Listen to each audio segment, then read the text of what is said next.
चिर बन्या प्रपीड़ित भगराई ब्लॉक रो दुख सुवर्णरेखा नदीर बन्या बन्या आसिले जीवन जीविका उजोड़ी जाउछि। विपर्यस्त होई जाउछि शिक्षा स्वास्थ्य गमनागमन भित्तिभूमि।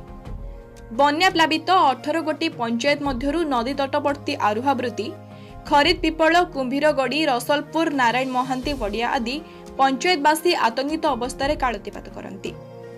नईकूलिया गाँ गुड़िकर सुरक्षा पाई सरकार स्पर पथर बंध आदि बहु योजना कार्यकारी करथिले मध्य सुवर्ण रेखा संस्कार योजना कार्यकारी नहेबा फल बन्या नियंत्रण संभव होई पारुनी। आगकू आसुछि वर्षा दिन बन्या आसिबा संभावना को एड़ा दिया जाय न पारे। मुख्यतः आरुहावृत्ति व खरीद पिपल पंचायतर मनुनगर नथीपुर आदि ग्राम सहित आरुहावृत्ति 2 ग्रामर सुरक्षा पाई केतेक स्पर व पथर बैचिंग मरामती सांगकू उलुड़ा खोलाबाड़िया जलसेचन बंधर सुरक्षा प्राचीर निर्माण जरूरी हो पड़ी। एसबूर स्थिति अनुध्यान पाई जलसेचन व जल निष्कासन विभाग उच्च पदस्थ अधिकारी मानक सह पहुंचुथिले भगराई नवनिर्वाचित विधायक गौतम बुद्ध दास।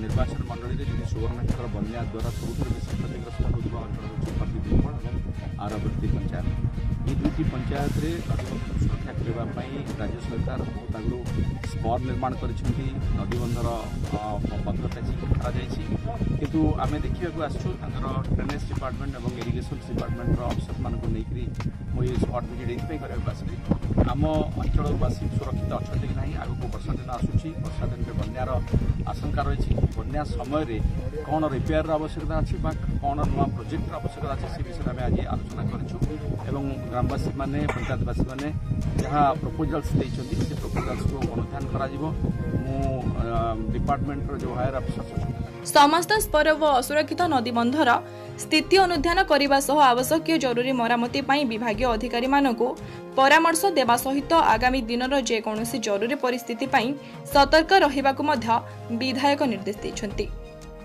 भगराईरु शिवनारायण पात्रଙ୍କ रिपोर्ट अभय न्यूज ओडिशा।